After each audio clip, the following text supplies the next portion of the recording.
Welcome to STEAM Powered, where I have conversations with women in STEAM to learn a little bit about what they do and who they are. I'm your host, Michelle Ong. My guest today is Gry Stene, IT girl and chief orchestrator and founder of Steam Engine Global and IT Rocks. Join us as we speak about Gry's journey to computing, being an IT girl, and building an ecosystem that nurtures and cultivates careers in tech for women.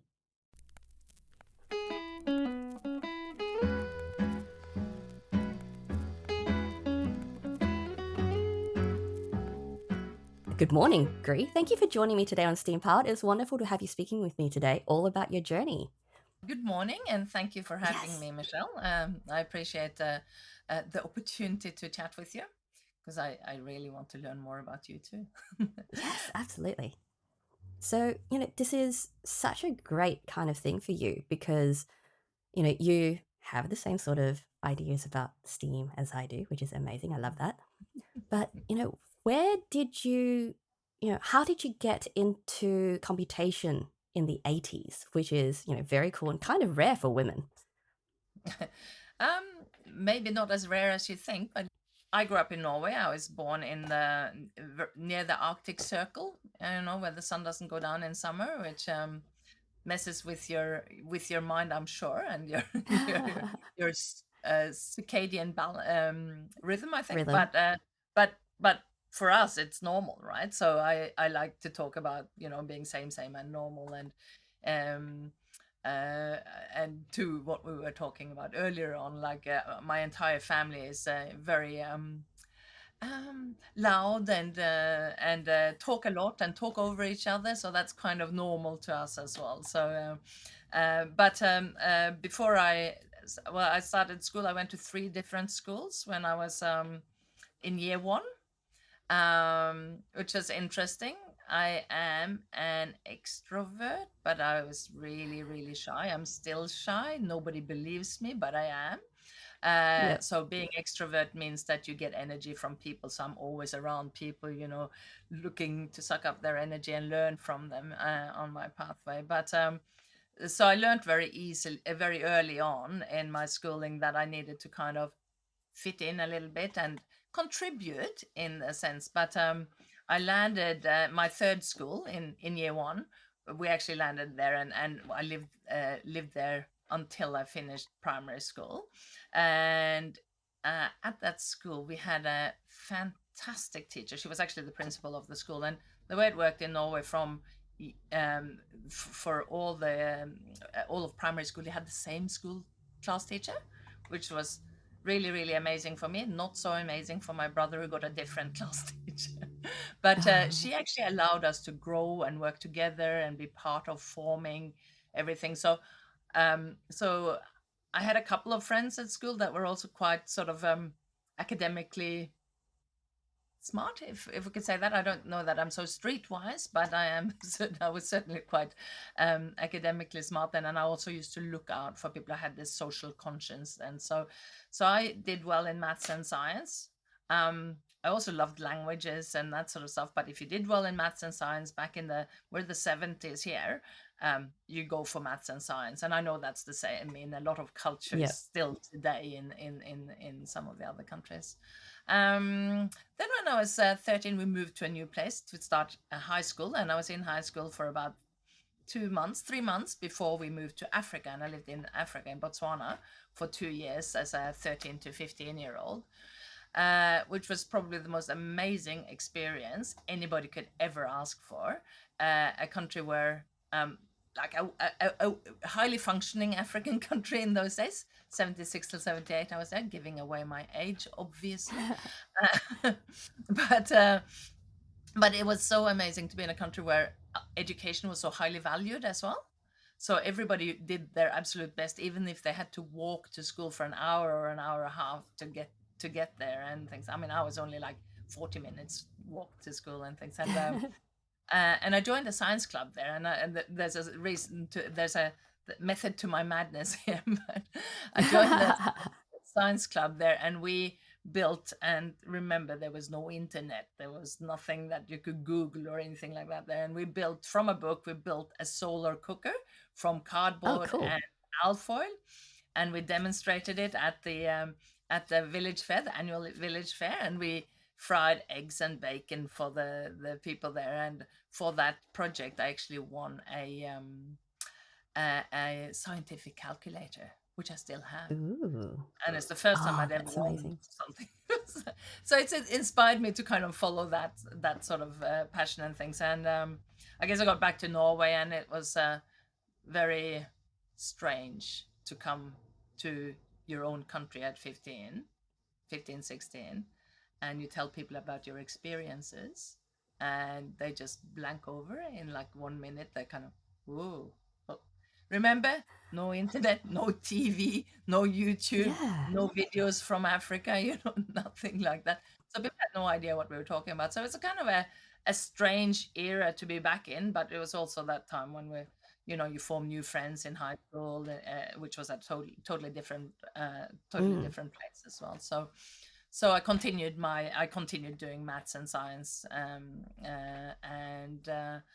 then it came to choosing. So I wanted to kind of talk a little bit about when I first, in my early years, wanted to be was thinking about career. I was going to be a teacher because my mom was a teacher, my father was a teacher, my grandparents were teachers, my aunt was a teacher, and we had this amazing teacher there.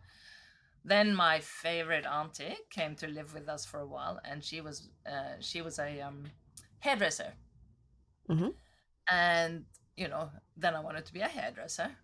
And Of I tell course. that story because I think it's so important for kids when we talk about STEM. It's not just to become a geek or an IT person or a scientist. You actually need STEM and STEAM in every profession, right? Mm-hmm. Then I switched because then I wanted to be a carpenter, because at this stage, probably about 12, 13, I'd realized that there are certain things that women do and men do. So I wanted to do something that to prove that women can do what men can do. So I wanted to be a carpenter for a little while there. But then when I was in Botswana, my key thing came to I really wanted to give back, and I wanted to study medicine. And I stuck with that for until I finished high school. Didn't get into university on maths, on the medicine the first attempt. So I thought, all right, what else can I do?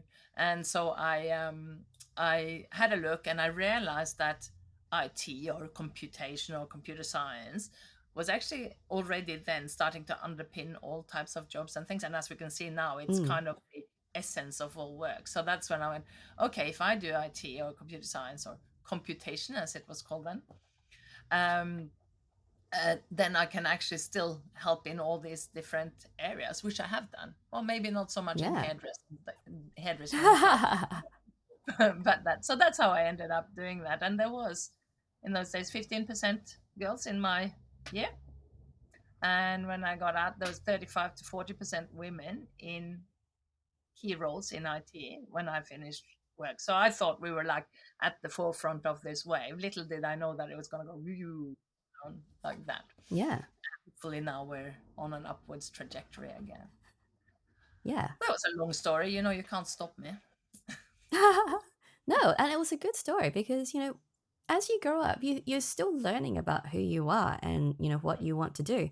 Mm, And, you kind of go for the roles that are presented to you because yeah, that's what you see. And, mm, you know, even if you don't have role models, there are kind of things where you look at it and go, hey, that's kind of exotic or that's kind of interesting. mm, Let's look more into that and maybe that's what I want to be.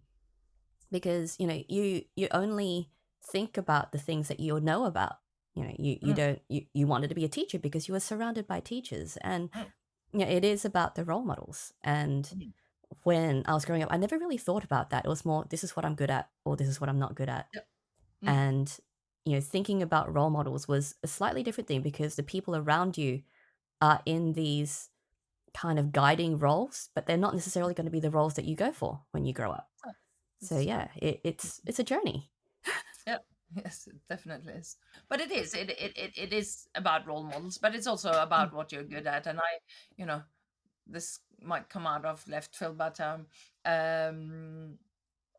I don't know if you're familiar with ikigai, this Japanese Yeah, ikigai. system of finding out what you're really good at, what the world needs, and then what you can get paid for, right? And in the session, purpose.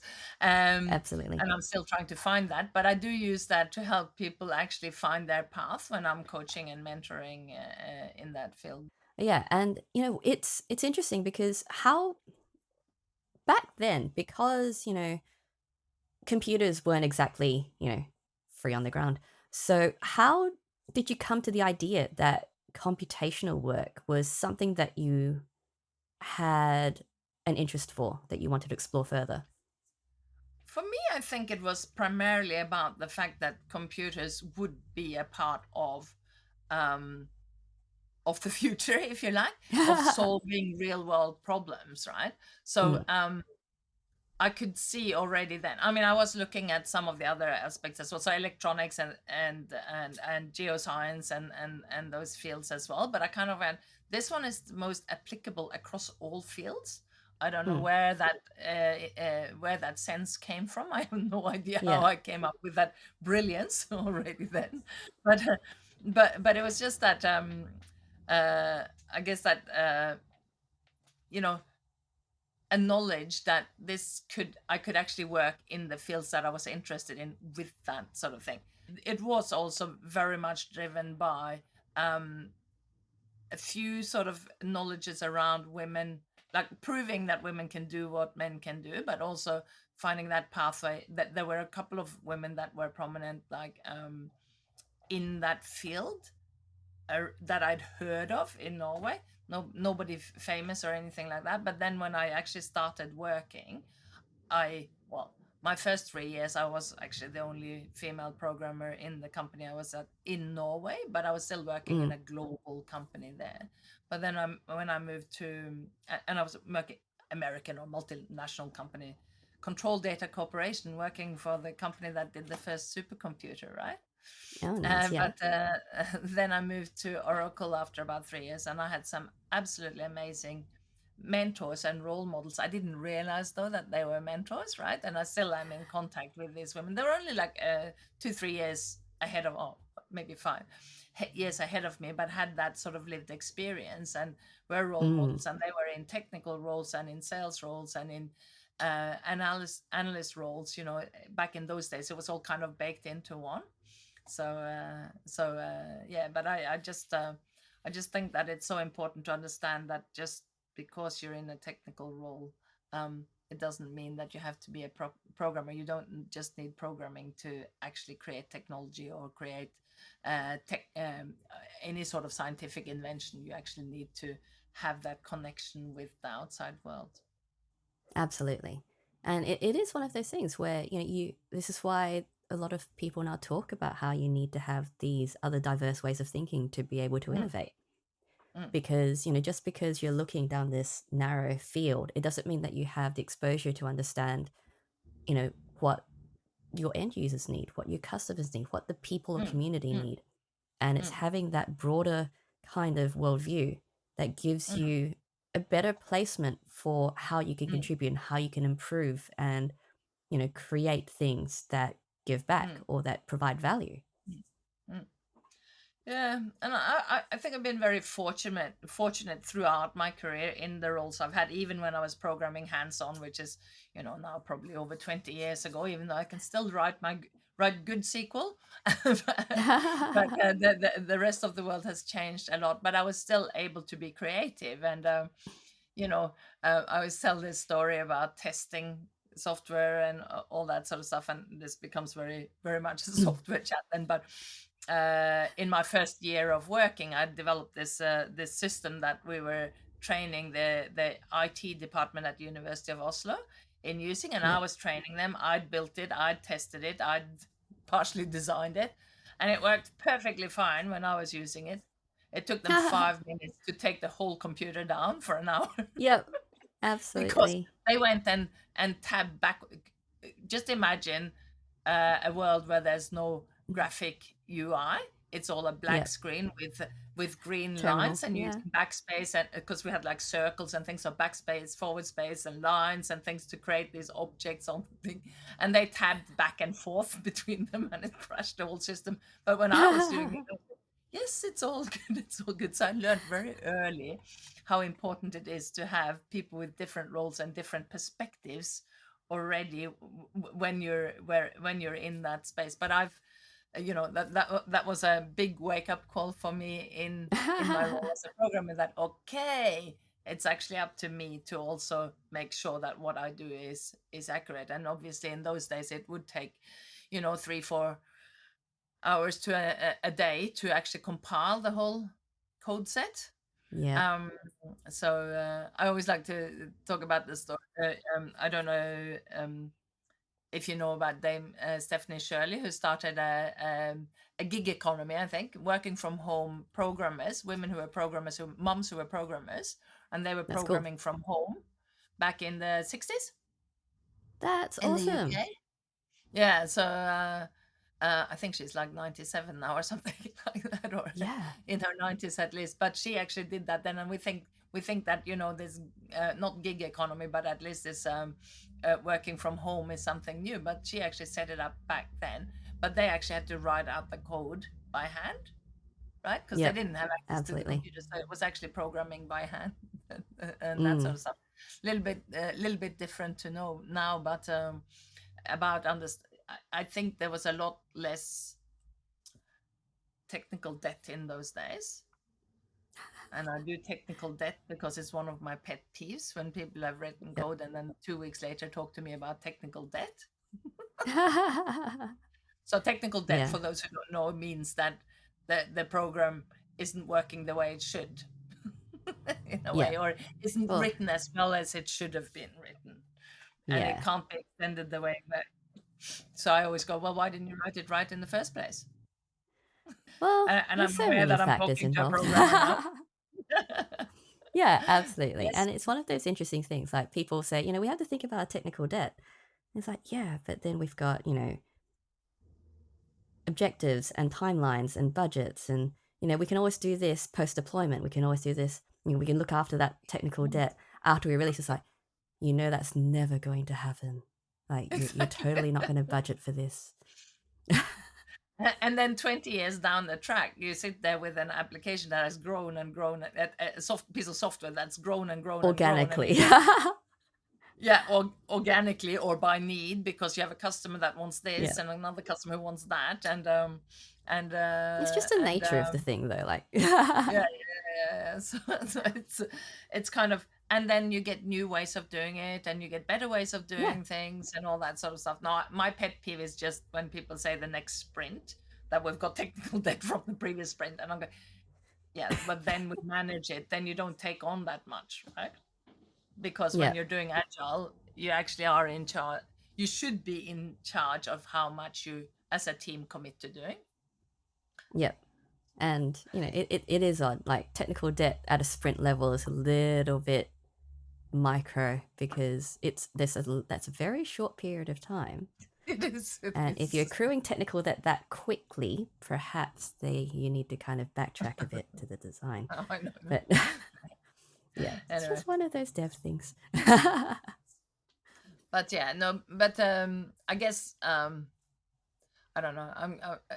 I just had this flash there that I think one of the things that I found, and I have been hiring people in to take teams and to try to create that sort of more diverse culture, more diversity in the teams, and one of the reasons that I do what I do now, which we'll probably get to later, but is that I was struggling to find women. I was struggling to find people from different cultural backgrounds.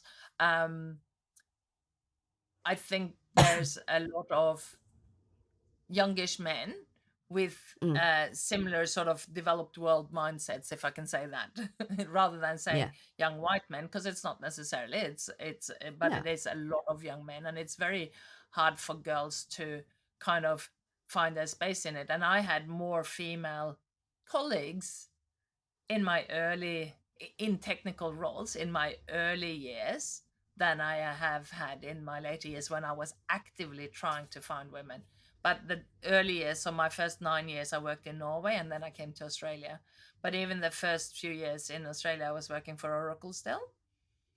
First couple of years in Australia, I was working for Oracle still, um, and there was quite a lot of women, both at headquarters writing the software and as consultants, implementing it out there. So we had, I don't know what the percentages were because it just felt quite even, but it wasn't really. But probably, Yeah.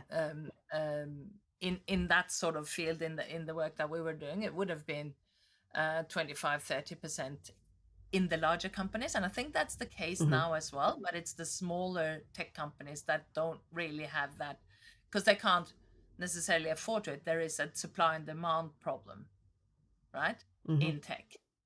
We don't Yeah. have, we have less than five. According to the stats, apparently there's 15-16% girls doing IT studies now, undergrad. Mm. But I've seen stats that say that it's less than 5 in computer science, 4%, less than 4% in computer science in Australia. Mm. Haven't been able to find it again, but it feels more like it's sitting at that 4-5% than 16%. Mm. But you also have, Yeah. the bleed, if you like, women disappearing from the field because it's just not commensurate with what they need to be able to achieve in things. But yeah, I think most smaller software companies or tech companies are struggling to have enough, or to attract and retain enough women. Interestingly, I did an interview with three of my fellow students from Manchester. They're also Norwegian, Yeah. and we started. So we graduated in '87 and '88, and they've stayed in Norway, and all three of them work in large sort of public service companies. And I think this is the case here as well, that there are a lot more women in public service roles than in the sort of hardcore tech or the commercial technology industry, because they offer some of the things that women are really really interested in, which is the um which is flexibility and being Mm. able, so more that than the salary and all that sort of stuff, but being able to actually fit in your job with your life outside. Because if we look at the facts, even I do not have children, I Mm. still, and I have a partner who is absolutely fantastic and picks, does chores in the house and all that sort of stuff. But it's still me that's across the health and of the animals and him and me, and those kind Mm. of that connective tissue in the home and in the Yeah. workplace. So it's I think that we find a lot more women are attracted to that field. I just Yeah. thought it was kind of Yeah. funny, that funny story from that interview, because my friend said, "Oh, she said, I think the public service pays a bit less," and she said, Mm. I think that's why that's why women are attracted to it." And I'm going, that doesn't sound right. But what she meant is that they have a lot of other advantages, so that in Yeah. the public service they actually only work 37 and a half hours, right? Mm-hmm. They actually told to go home, right? They also have the possibility of from working from home and all that sort of stuff, and a lot more flexibility in that way. So that's what she meant, but she said it was because they were earning less, and I'm going, doesn't sound quite right. Yeah. So, It's a bit, yeah, it's fascinating with that because, like, even going back to uh, the numbers that when you're at university, mm, 20 years for me, it was about yeah, the same. Like, that was the percentages were about the same. And even then, like, I don't know how many of those women who were in my cohort are still in the field. And I know certainly my friends who were in STEM fields at the time, mm, most of them have transitioned away into other things for various mm, reasons, like different types of work mm, or, family businesses, or, mm, they just had other yep, interests they want to explore. And, it's one of those things where we do still think about how it balances our lives and how our occupation will help us fulfill other aspects of who we mm, are.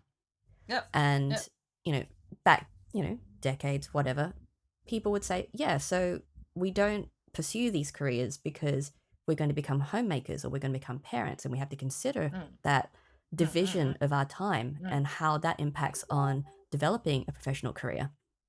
And Yeah.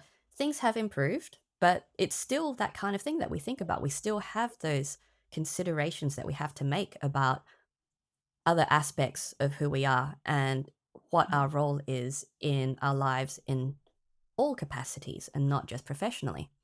mm, So, it's in one way not surprising that we see this attrition in all the yeah, fields for women yeah, moving yeah, away or, changing or leaking or, bleeding out of these fields.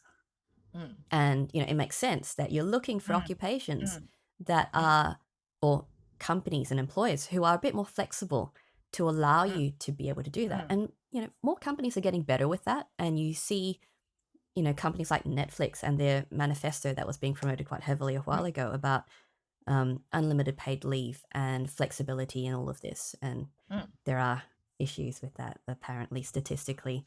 When you Yes. give people unlimited leave, they don't take it.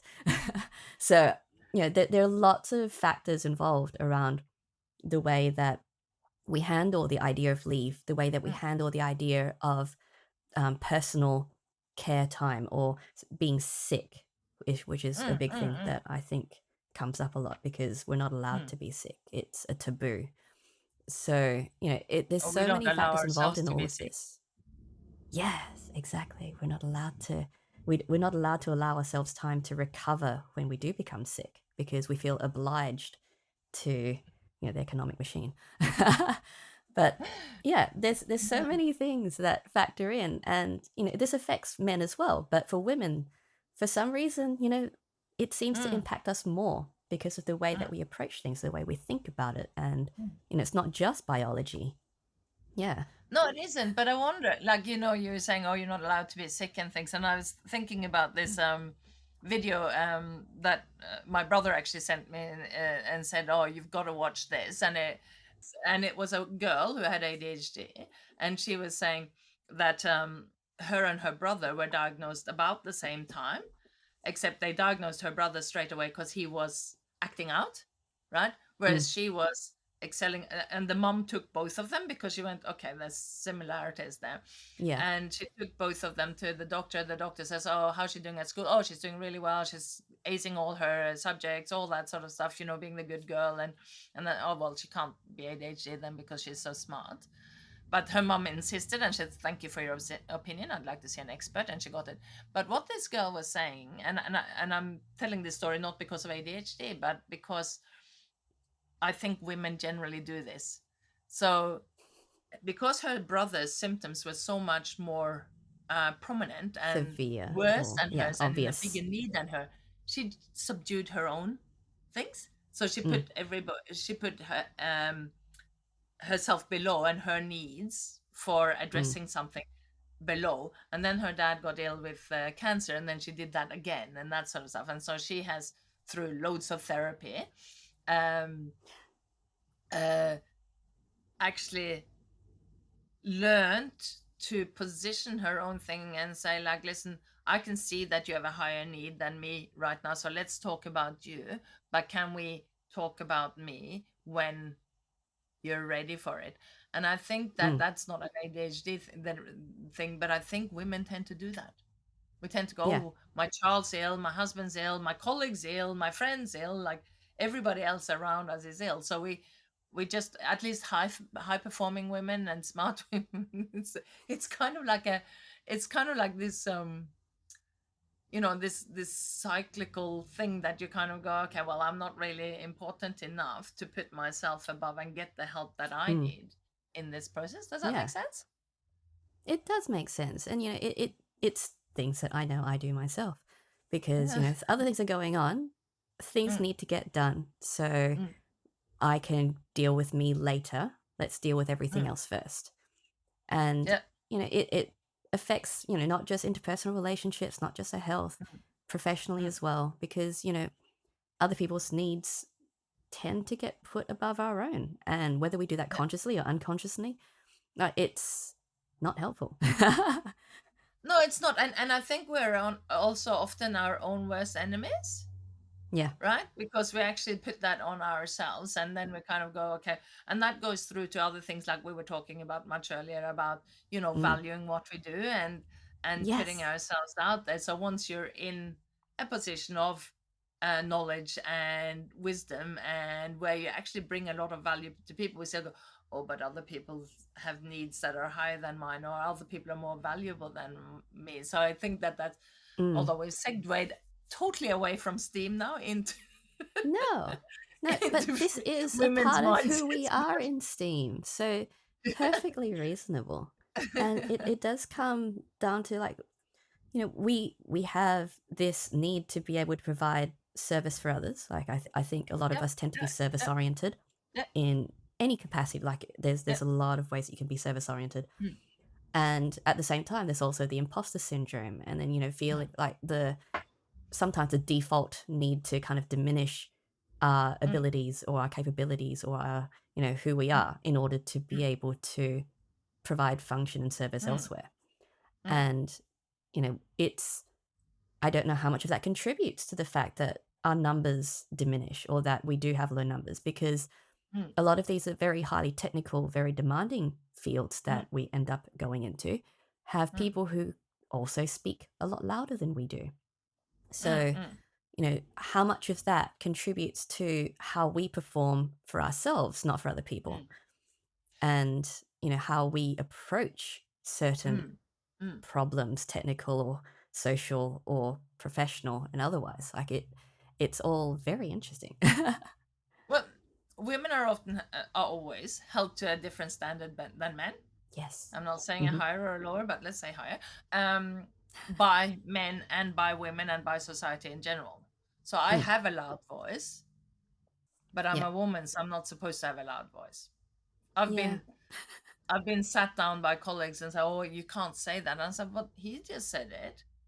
Yeah, Hmm. but that sort of stuff. So, and we hold ourselves to a much higher standard as well. We think we have to do things, you know, out of 10 things that you have to do, you have to do at least 12. And men are going, oh, I can do four of those. I'm awesome at it, sort of thing. But it's just that sort of um being able to position ourselves and understand where we're at. But I wanted to. I just learned some horrifying news, and this is telling my age even more. But I've already said I'm pretty much so. I just learned something on Friday, that in the UK Hmm. last year 800,000 women left the workforce, not STEM or STEAM, but left the workforce Overall. because of menopause, Oh gosh. because it stuffs up your brain, Mm. right? And you've been high performing, and you've been like, I'm through it. I think most of it anyway. But it like suddenly you're sitting there in a meeting and you're halfway through a sentence. And I've had a few moments today where I go, oh, where was I going with that? But you're halfway through a sentence, and then you have this internal combustion, and you're just like hot, hot, hot for like 20 seconds and things like that. Wow. And it's so uncomfortable for women, right? Yeah, it's Uh, disruptive. it's totally disruptive, and you've been an expert in your field, you are a specialist, you are a brilliant leader and all that sort of stuff, and suddenly you just can't trust yourself to do what you do so well, right? Yeah. But that's quite horrendous numbers, 800,000. So That's that's a probably like lot. 300,000 in Australia if we do it by the numbers. That's Yeah. the workforce in general, not just in STEM or STEM, sort That's of thing. But fascinating. the other thing on being held to a different standard than men is also the how we're perceived as leaders, right? Mm. So if a man is inclusive and consults his team and makes sure that they're that they check in and all that sort of stuff, he's very inclusive leader. If a woman does the same, what is she showing? She's demonstrating Favoritism. weakness. No, weakness.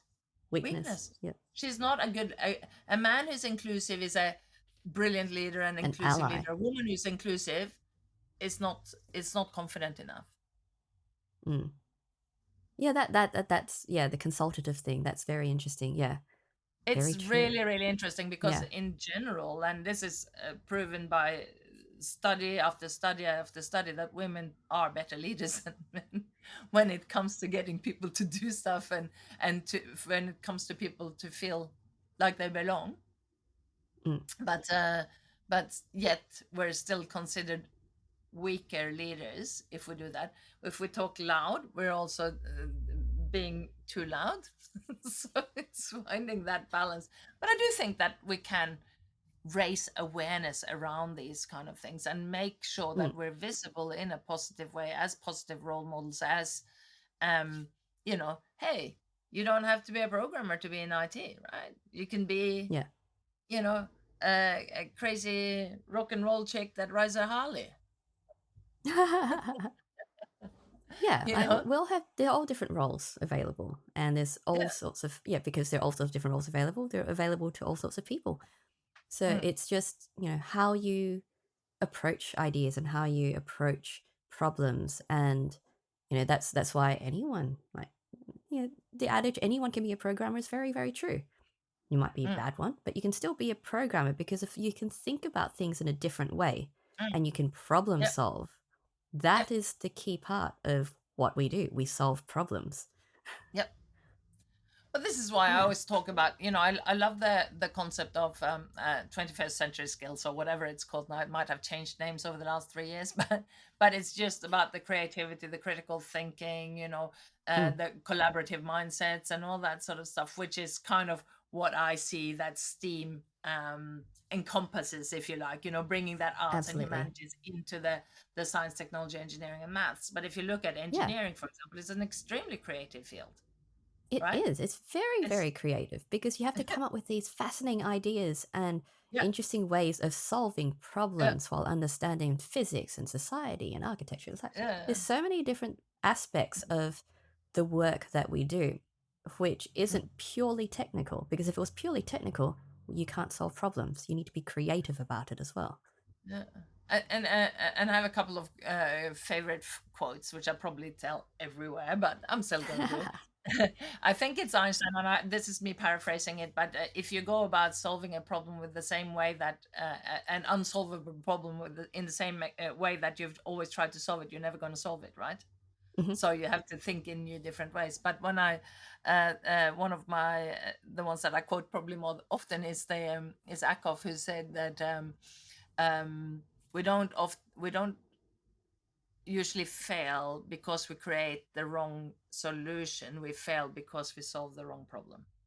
Yep, So we that's don't right. understand the problem, which is why we need these connective skills, these, systems thinking and creative thinking, but actually the Hmm. connection to humanity and Yeah. understanding people. And, so everything I do is around design thinking, right? And I don't practice, I'm not a design thinking practitioner by any Mm, means, but I think I am by birth.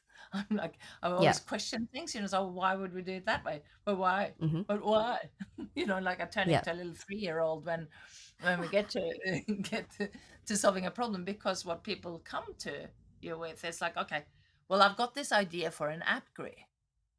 All Hmm. right, so what problem is it solving? Well, it needs to have these features, it needs to do this and that, right? Yeah, but what's And the I'm like, problem? but what's the problem it's solving? Who's going to be using it? Oh yeah, but I had this problem. And I said, well, have you surveyed, have you talked to anybody else that has the problem as well? Because Hmm. what we do as human beings, and this is we all do this, and it actually requires you to work on your mindset um to counter this. The natural thing we do is, I can solve this problem, Yep. but we don't actually know if we're solving the right problem. Hmm. And I have a classic example from a large company, where they had this project that they were solving this an annual report or a quarterly report, and they went about it, and they did spend all this time fixing up things in this Excel spreadsheet, right? Which was getting feeds from about 20 different systems, Yep. right? But because they were looking at just the spreadsheet, they never looked at the source systems. They never looked at what they could solve upstream. So Yeah. now they've got this schmick schmack thing. But if the data comes in wrong, you got, Yeah. you know. So Exactly. what they should have done there is like take a step back and say, okay, this is the mechanism, this is the engine room for creating it. But before things get into that engine room, something else happens. So Yeah. what is the problem that we're actually trying to solve here? Are we actually even looking at the right numbers? Mm-hmm. Look, we're going to make it look pretty, but are we actually looking at the right numbers? Have we got the right numbers from the other systems and that sort of stuff? So that requires a different kind of mindset. That Mm-hmm. requires an Absolutely. inquisitive, curious mindset where you Mm. go, yeah, but why?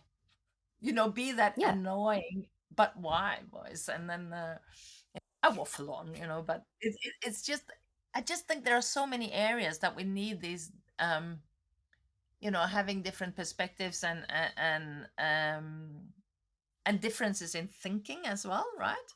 Mm. So, or diversity in thinking, I guess. Um, and we spoke about it a little bit earlier about that whole thing around, you know, is diversity what you see or is it Yeah. inside? Because I remember somebody said to me once, they said, Joel, just because there's five white 25-year-old men doesn't mean that they're not diverse. And I went, come on. And I went, oh, hang on.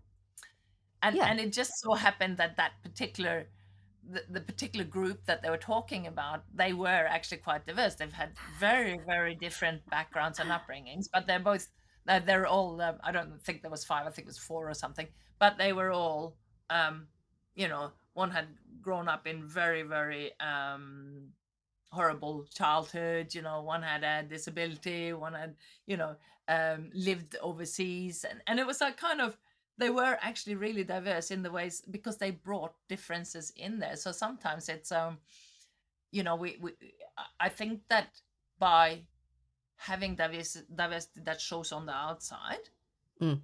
we actually put we actually You're also gating it, yeah, but you actually, what does that mean? as in like you're putting boundaries on what you define diversity as. Yeah, but you're also raising awareness around diversity, so people go, "Oh, hang on, I can see it." Exactly. Uh, as a middle-aged, or maybe more than middle-aged white woman, when I look at stock photos, I don't find anybody who looks like me, Yeah, right? that's right. Because you know, and then I did a little search. So I thought, okay, how many people in the world are blonde? It's a very small percentage. How many people in the world have blue eyes? Oh, it's like 4%. Very interesting things about perception and stereotype. Yeah, so because I've grown up in countries where a lot of people, well, not always, but I was born in a country where a lot of people kind of are like me, at least 30%. Mm. Well, when I grew up, probably at 30%. Now we've had a lot of migrants to Norway. We've got a lot more diversity in looks as well. But Mm. you know, and then when I'm here in Australia, I'm probably not.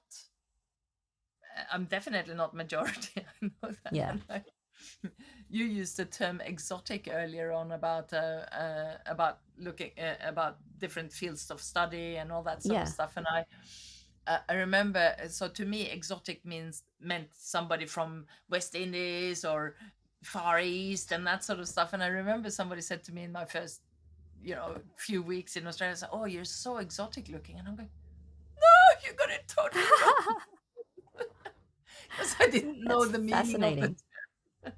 Yeah, it's about perception. It's the Sorry. same thing like with how the word Asian is used. So here Mm. Asian tends to be, East Asian. Yep. In the UK it tends to be South Asian. Indians You know, and yeah. it's yeah, it's very interesting, and the way that we consider all of these terms and how we use them Mm, mm, because of mm. the environment that we're in. Yeah. And yeah, exotic is whatever is not normal or what's common I for know. you in whatever capacity. And Yeah. it's an interesting way of perceiving the world. Yeah. But I know some so Europe is it South or South Asian Southeast Asian. East yeah, Southeast Asian Yeah. background, right? But Mm, you grew up here, so you're Aussie. So when people hear you, they yep. probably assume that you're an Aussie, like a white Aussie, right? When they just if they just Um, hear your voice. The funny right? thing is that I used to do call center, as a lot of tech people do Yeah. their time there. Mhm. Um, Who hasn't? on the phone, people would assume that I was English or Irish. It was very Oh, odd. okay.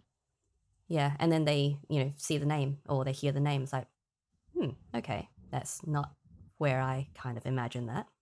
And similarly Mm-hmm. with my sister, she used to be assumed to not be Asian until Yeah, they see the name. And suddenly like the perceptions change once they see that yeah, your name they do. Yeah. is not Western. The behavior and response changes slightly, and Mm. it's not necessarily negative. It's just different. It just changes. So Yeah, yeah. yeah. And I guess I have the reverse of that to a certain extent because people like I look like a white Aussie. Well, I'm a little bit taller, but I could pass for one, right? Yeah, or, but as soon as you open your mouth. or I could pass for an Anglo-Celtic person, right? Yeah.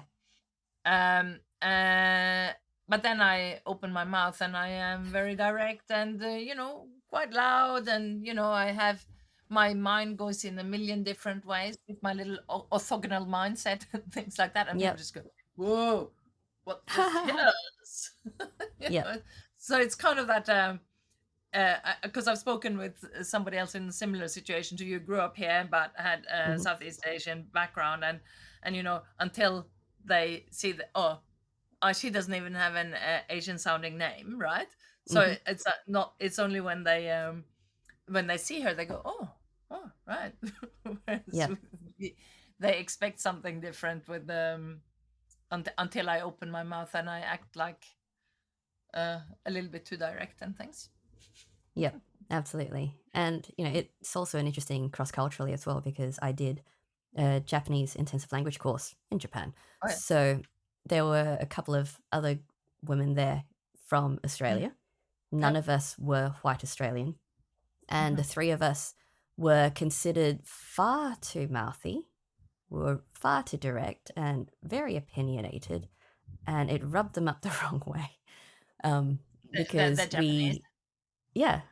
Yeah. So, we did not present the way that they expected because we were far too outspoken. But do you think that would have been more acceptable if you had been white Australian? I That they think would have so. I accepted think it if if, we, yeah, I think so. Mm, yeah, because I think if mm. we didn't present Asian, they would have assumed, like, if you're a white Aussie, they assume, oh, you're probably going to be, a bit more outspoken, a bit more direct. But because we were Asians, like, okay, this is Right. unexpected, and they have to recalibrate. But Japanese are also a lot more covert than, for example, Yes. Malaysians and Singaporeans, right? In Yeah. my experience, having worked quite a lot with both Malaysians and Singaporeans, I've kind of gone, oh, that's direct. Woo. Yeah, On even on exactly. personal things, and you go, okay, thank you. Yeah, it's different. So, and that's another thing that contributes, right? Like you have this cultural diversity or this exposure to cultural diversity in order to be able to understand how people approach things differently. Mm, yeah, And it doesn't yeah, matter what you look like; it's about your environmental background and your yeah, yeah, experiences. Yeah. yeah. It's interesting. Because and I don't want to talk about that now, but I started this online community for women in IT, or and what I've found is that it's usually women that are from a different, or from a culturally different background, that are drawn towards me and that community, who might Mm. be living in Australia, might be living in a different country, but they have a different uh not the stock standard sort of way. So which I thought was interesting, even with people who live here as well, who've grown up either first or like migrants now, or first generation, that have a different cultural background than the sort of typical white Australian. But uh, I had this interesting question from somebody that said, and it's, oh, that's interesting. It's, have you considered doing cultural awareness training? And I'm going, uh, why?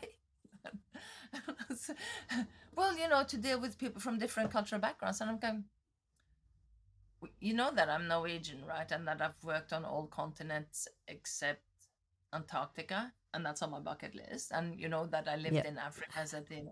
And this person didn't know that, to be fair, like sort of thing. And I Yeah. was kind of like, but I turned around and I said, in actual fact, the people that find me the most, that probably have the biggest challenge with the way that I communicate is are white Australians. Yeah. So it was just interesting, like, and I find it hard to juggle. I just don't know how quite to deal with that. But I've worked loads in India, in China, not in China, but in Hong Kong, Singapore, Malaysia, uh, Africa, South America, all over Europe, and the US, Canada, Mm. and here, and New Zealand. Yeah. So I sort of think it's funny, but I think that we are drawn to people who have had similar experiences, right? Who have had, uh, you know, whether that be adverse or positive or whatever, but just to Mm. uplift and support each other in a way. Yeah. Um, so Absolutely. And yeah, it is an interesting thing, but it's also like your, as we've spoken again briefly earlier, but your privilege with your diversity of yeah, exposure growing up, mm, mm, it also can, hmm, how to express this? It's, it can make you think about things in a different way mm, that you can take for granted. yeah, So yeah, yeah, because as far as you know, everything's culturally diverse. You've had experienced cultural diversity.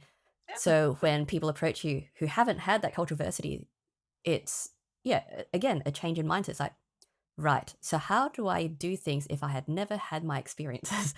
Mhm. Like Well, it's, and yeah, yeah, it's it's an interesting way of looking at it. it's really interesting, and I think, because I always say, like, I am so aware of my privilege as uh, a white woman or white person who has grown up in a country, who was born in and grew up the first 13 or so years in a country um, that is quite equitable and equal Mm, in a lot of different ways, um, and in an area of the world that is. But then I'm also so privileged to have had this opportunity to live in Botswana as a teenager, to travel a little bit in Africa as a teenager, to study in the UK, to travel all over Europe like 10 times on low budget while I was studying in my yeah. first years, to have been to all continents and met people everywhere, to be curious. I'm so Mm, privileged that I'm so curious, right? yeah. Um, and that I love people. I'm so Hmm. privileged that people energize me because I learn so much from it. So you can start Absolutely. looking at your privilege from a lot of different perspectives. I hadn't thought of it that way. That's really insightful, Michelle. Oh, You thank always you. learn, don't you?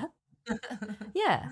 And Yeah. it's, yeah, it's another one of the things. I had a conversation recently where um I was talking about remote working, and Mm, apparently someone had, I can't remember who it was, they said they were saying that they don't think that remote working encourages diversity and I guess cultural awareness or this exposure to, other people and other environments.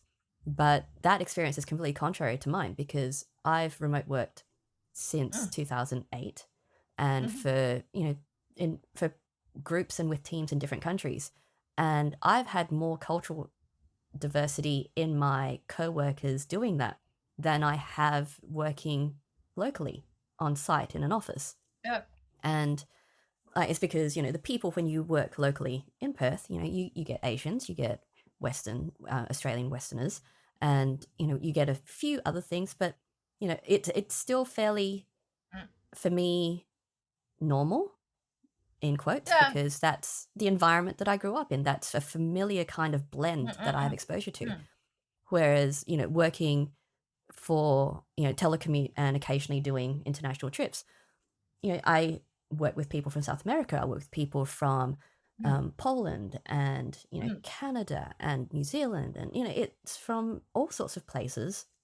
And I mm, got to meet people from all sorts of backgrounds mm, and talk to them. And it's not just isolated to our professional relationship. We got to know each other a little bit about who we are, our mm, backgrounds, and things like that. And, mm, for me, that gives me a broader worldview about where people come from and their work environments Mm, and their back, like their professional and personal um, context. mm. So, I found that interesting that people think that remote work is more limiting in that way because, Yeah, you don't yeah, have to I'm physically totally with you. be there to be culturally diverse. It was really, really interesting to me when COVID hit, and it wasn't the last 3 years have been an interesting journey for me. I finished off my last sort of employment in at the end of 2019 and had serious RSI, so I took a break for a while, and Yeah. then I sort of decided to go ahead with my dream, which I was already talking about back in my TEDx talk as well, right? Yeah. Um, which was steam engine global. Let's get on that train and let's change the world. So I registered my Hmm. company back in on the 18th of February 2020 Wonderful. and had I was talking with large companies, I was talking with education, I was talking with all these people that I was involved with, but I had also worked for, you know as my entire career I've worked in global teams. Mm. you know Wherever Yeah. I've lived, the teams have been global, so I've been used to working online long time before Skype even happened, right? Hmm. so Absolutely. So when COVID happened, first of all, so I'd applied for a grant to do a remote program, um, didn't get the grant, wasn't successful in that grant. I've since realized that you probably aren't best off applying for grants if you're a total startup by yourself. Yeah. You Fair. probably need others involved with that, and Yeah. get on the bandwagon with somebody else and get the funding Hmm. through that. But everybody disappeared, like even from the large tech companies. Like everybody went into this sort of flux, right? And I'm going, where did everybody go? Like, okay, so I'm Hmm. sitting at home working by myself, but everybody just disappeared. And I had to sort of rethink and start working with some of these other things. And I ended up doing my little steampunk adventures, for schools and that sort of stuff, Yep. which is a configurable or program that can be tailored for any duration and things. Sometimes I go out and I do around your world in 80 minutes, and that sort of Yep. stuff. But it was so weird to me that for somebody who's like been in larger companies and always worked with people in different locations and places and all that sort of stuff, and then to suddenly find that you're sitting by yourself in your office across the hall from your bedroom. And at least I'm in an office opposite. I'm not in my bedroom. Yep. And Absolutely. and then like and every like I was total panic, and I was going, where did you all go to? What's going on? Because to me it was normal. So yeah, Yeah. it was a very strange experience for a total extrovert, and actually I learned quite quickly that I needed to schedule at least 3 or 4 calls a Hmm. week just to touch base with, Keep the even if they contact. were Yeah. friends, but Yeah. mostly in relation to sort of work and business development, because I was trying to set up a new business in Yeah. these really unprecedented times. Absolutely. So, tell me about Steam Engine Global and, what your thoughts were behind starting that. It sort of after, I guess, working in tech for over 30 years at that Yeah. stage, and trying to recruit people, I was kind of going, okay, so where I've been sitting in the tech space for the last 20 odd years is really in that sort of space of, team alignment, streamline for innovation, make sure have the teams have what they need, creating that right mix of people, technology, systems, and culture, so that you can attract and retain people. So, so that was kind of my, I guess, bread and butter, both as a contractor or consultant and in the workplace as an Hmm. employee and as a tech startup founder, Yeah. like in everything I did. Like, so that was kind of where I was sitting. And then I was going, I can't get the people, there aren't any women. What can I do about it? And at the same time, Yeah. I'd sort of embarked on a PhD or a professional doctorate, which I have parked. I don't know if academic research is my forte right now. Maybe one day Yeah. when I If if I retire, I might pick it up again. But I was looking into diversity and inclusion in IT, right? Mhm. And specifically why a negligible percentage of girls, 15-year-old girls in Australia, are interested in IT related careers. That's kind of where I ended. I started out Mhm. by looking at if diverse teams create better products. Yep. And then I'm kind of going, but hang on, we don't have diverse teams because we don't have a supply of Yep. people. So that's why I ended up with that. And that was in the OECD, in the PISA report from the OECD for 2018. So Yes, right. it's only 1% globally of girls that are interested, 15-year-old girls that are interested in IT related careers. And there Mhm. are a lot of different aspects to it. But what I sort of ended up with through that research, so I did quite a lot of research, but I'm just going, I was way too broad because I went, oh, it's all these different things that we need to pull together Exactly. and There's so mesh many together. factors involved. and then and then in academic research, it's like, okay, let's go into the Yeah, the minutia. drill I'm down. going, Yeah. hmm. But I'm going, yeah, It's but tough. what about all these other things that we need to pull into that little thing? Exactly. But what I ended up with, where I narrowed it down to, was it's around identity and belonging, Mhm. right? And it's and that we all have individual experiences of what belonging and oppression and discrimination means. So intersectionality, right? Yep. So I was going to base that research around the intersectionality theory and things, but I've kind of just kind of but the good thing is that I'm using all of that stuff in what I'm doing in steampunk adventures, sorry, in Steam Engine Global. So I've got sort of three pillars. One is to develop and empower new talent. Then I've got the Mhm. sort of attract and retain talent, and then the streamline for innovation. So I've got such a narrow window here. I'm used to using much bigger space. I have to go Yeah. with the camera. Yep.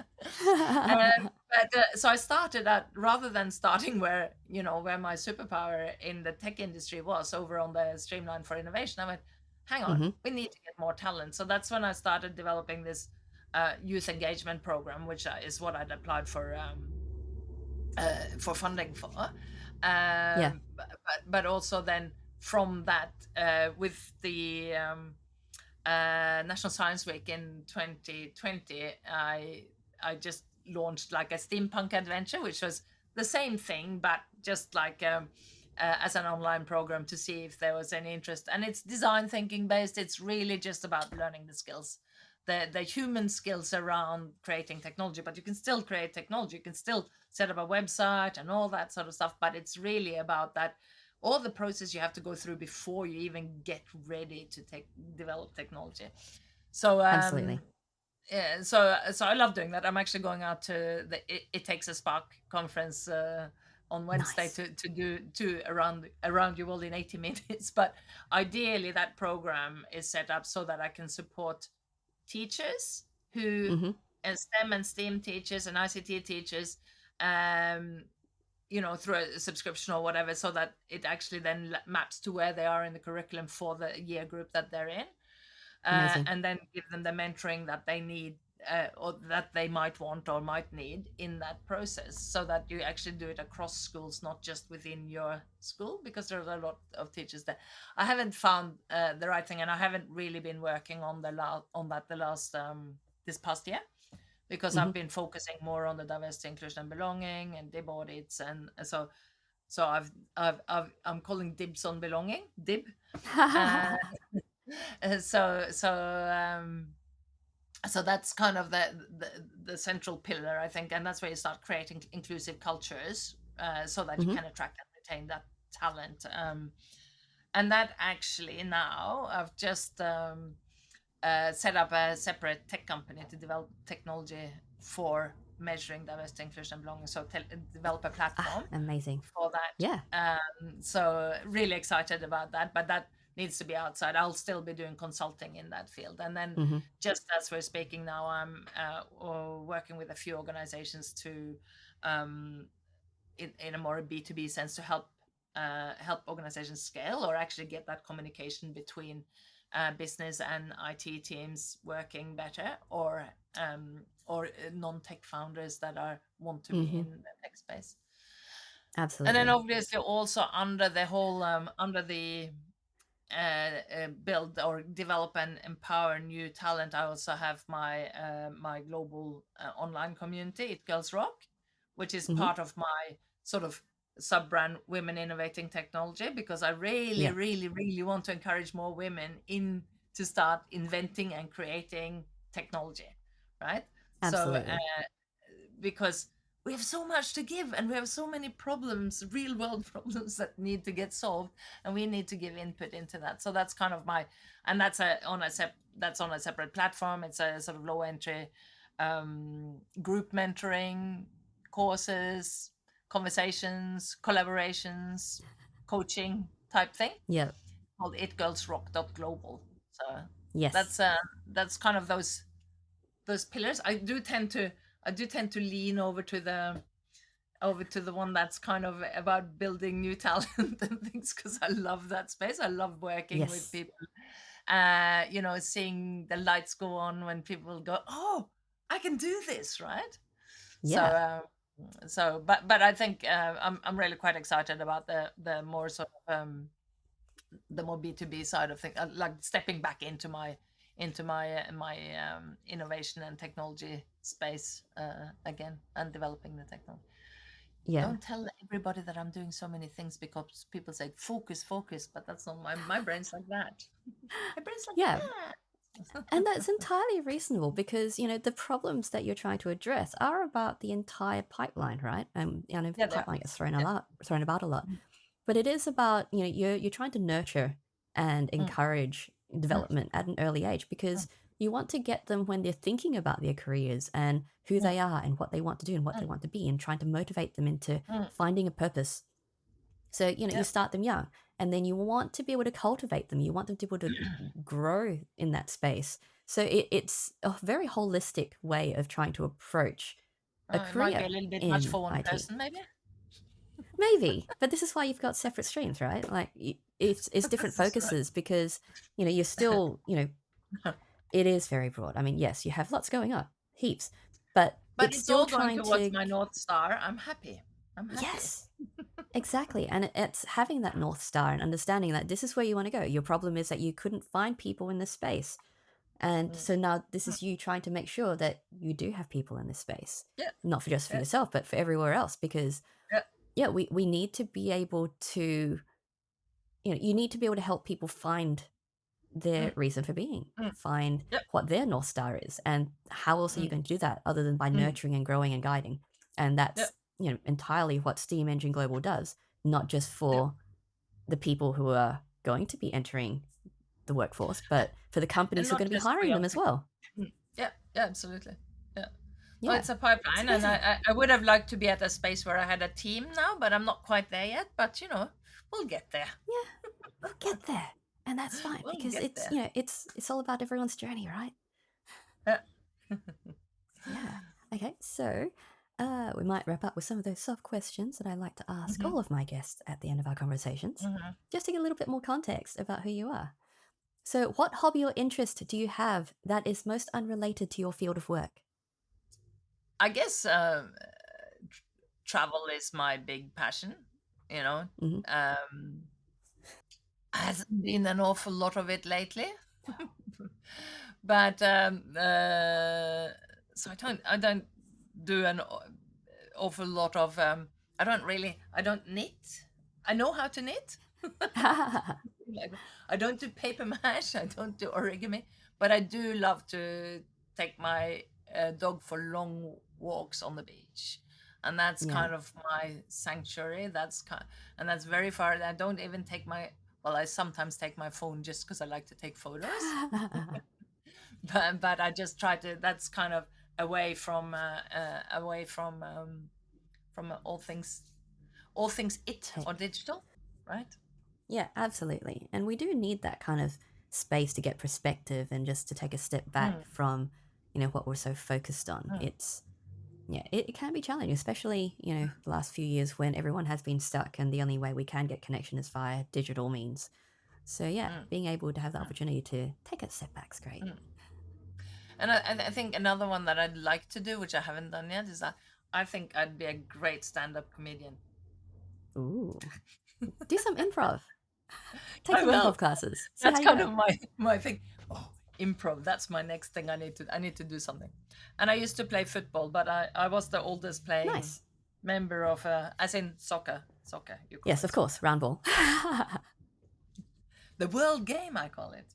But I Yes. had to give that up through injury when I was 53. But I was the oldest playing member, so I'm happy. Nice. Yeah, I used to love soccer. There just wasn't enough. I did it at school in high school and in primary school, and it Mm. wasn't one of the extracurricular kind of sports that they offered for local for the school teams. So I had to give Mm. that up, and that was very It's unfortunate such because a apparently, team. yeah, Yeah, team sports are just so important for how we develop for work and life, right? yeah, it So, is. so, so I often use the analogy with football and positions on the pitch and all that sort of stuff to explain how we work together as teams, but have different skills and Yes. different perspectives. Hmm. So yeah, anyway, Yeah, I did like that's those sports. It's yeah, great, yeah, and it gives you a lot of understanding about trying to work with other people. And I yeah, think definitely. having school projects and university projects when you are working those assignments, like it's an environment where you do need to learn to work with a bunch of different Mm, people who have different mm, priorities and different roles. And sports is a great analogy for that. It's a perfect mm. analogy. I just often think about that, in football and I'm sure it's the same in AFL and all the different codes and handball and things. So, Yeah. um, and I've only played social, right? So in social, you get all sorts, right? So, Yes. but one of the things that you do to when somebody gets the ball, you need to get yourself into a position where they can see where you're going to. Yep. And as the person with the ball, you need to kick it to where your teammate isn't, where Hmm. they're going, not where they are, right? Yeah. And that's kind of really analogous with working on a team, a Hmm. multidiscipline team, and finding out, where is that person going, and how can I get the ball or the next thing to them at the right time, you know? Yeah, it Anyway, is. I can go. I've thought It's a about great this a lot. metaphor. And that's fair. It's a great metaphor and it totally works. And yeah, it is one of those things where a lot of people are saying that, tech people don't do these sorts of things. They don't play sport. They're Yeah. not active, but, they are. And it's Yeah, another one of those things absolutely. that it gives us this kind of perspective. So it's Yeah. great. And when I do my steampunk, oh, sorry, I'm going back to that. When I do Yeah, my that's fine. steampunk adventures, I bring mentors with me and Hmm. bring role models. So my partner is a goalkeeping coach.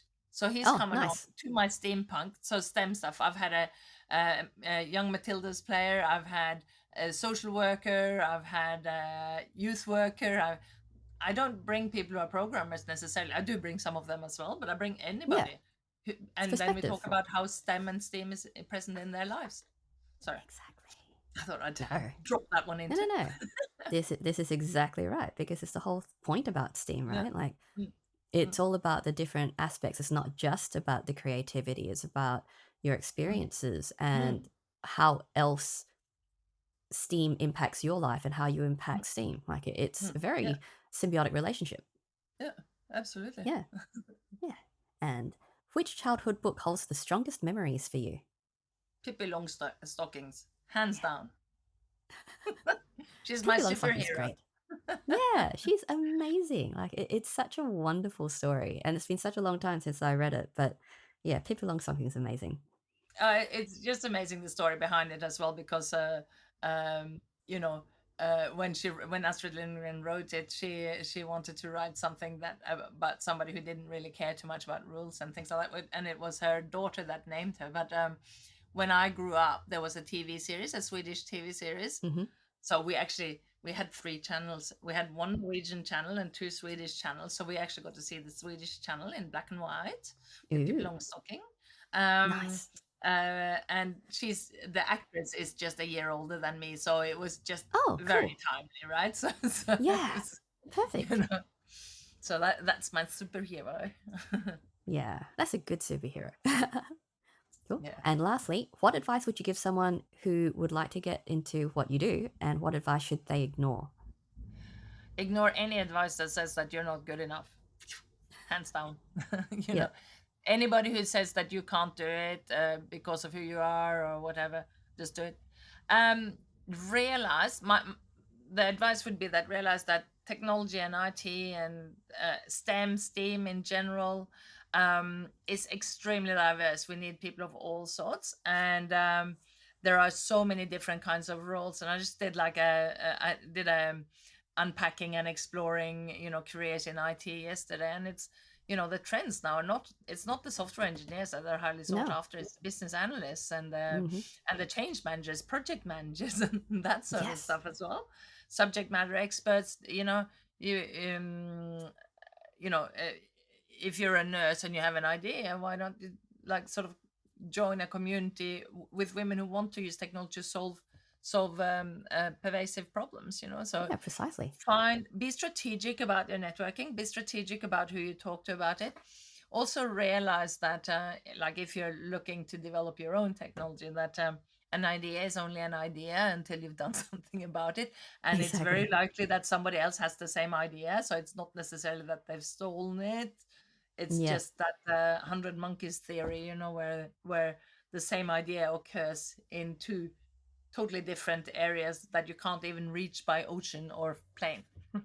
Yeah, exactly. And it's about your own perspective and spin on it as well, because you Yeah, might have the same overarching idea, but your yeah, specific idea of yeah. how you want to execute it's going to be different. And that's where Your secret that's the sauce, important part. right? Yeah, Yeah, exactly. That's yeah, your and secret sauce. yeah, exactly. And but be strategic about who you network with, and who you reach out, and just you are technical enough. I'm saying this at least specifically to women. Just know that you are technical enough, right? You don't have to know everything. You can always find it out. There is Google. I should be like Absolutely. a walking ad for Google. I use Google for everything. The people. So what do you follow to stay on top of tech trends and things like that? I just Google it if I Yeah, hear something, and then I go into these wormholes, and I hope that I'm going to come out in a parallel universe, but it doesn't always happen. Usually not, but at least I learn a lot on the way through it. This is why I exactly. sit at my computer all the time, really. Yep, precisely. But yeah, it's just one of those things where you don't have to know everything about what you're trying to do because there are other people for that. You can find Yeah, people who yeah. can fill the gaps. So, you don't have to be a one man band. Yeah, but I do think like specifically women who aren't in the tech and haven't done tech before, make sure just contact me if you have an idea for technology and people are telling you it's going Shop to cost you around. thousands and thousands and thousands of, just find out what you need to do for your minimum valuable product, right? You Hmm. might not even need to develop technology. I'm not saying that everybody wants to become create their own technology. You can help others. You can get involved with another team. You can Hmm. set up different groups. Find a co-founder of sorts. But don't let people take you for a ride. Just check in with somebody. Check in with It Girls Rock. I will answer your question. Honestly, Absolutely. because I just the number of people I've seen that have spent thousands, hundreds of thousands, even $1 million on getting something developed that's not solving the problem, and it's Hmm. not doing what they asked for it to do. Yeah, exactly. So getting that sort of, doing that business development, that initial sort of, okay, what is it that, your why, your who, your what, your when, and your how, Yep. upfront. Yeah, exactly. You need to do your Uh, systems analysis and biz dev upfront first because, yeah. having an idea of how you want to implement it isn't exactly going to solve your problem. And No. you need to find people, like if you're finding people to help you build your product, Mm, they need to be able to help you with the biz dev. Like you can't yeah. just get someone who will blindly code exactly or develop exactly what you're asking for Mm, because unless you're very specific, unless you are very knowledgeable about the domain that you're trying to build for, mm. you still need to workshop things and you need to work with people who You can do. help you do that. Yeah. And yeah, it's just I don't think anybody tricks people into, well, No. some people probably do, but generally it's genuine mistakes. It's actually wanting to help you, Yeah, but not having the tools. they don't know what. they don't know as well, so they're Exactly. kind of coming at it sort of semi-blind, and Hmm. it'll be you forking out the money. So Exactly. just there's some pre-work that you need to do, some preparation that you need to do to kind of get um so that you can talk to people who can do it for you, and you Hmm. might not need to do coding Yep. for your Exactly. first cut thing.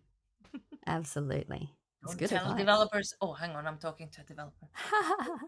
No, it's all very practical because I know what isn't in my wheelhouse. I know that I may not be the person to provide the solution someone needs. And, it's, finding good people who can tell you, Mm, what you need and what you don't need and whether they can help mm, you yeah, accurately and not just try to solve your problem without the right mm, kind of tools. Like, that's the important thing. It's mm, how, you get successful businesses. yeah, yeah. Hmm, Yeah, cool. I'm good at talking the talk, not always walking the talk for my own business, but that's all right. Yeah, I think that's normal for everybody.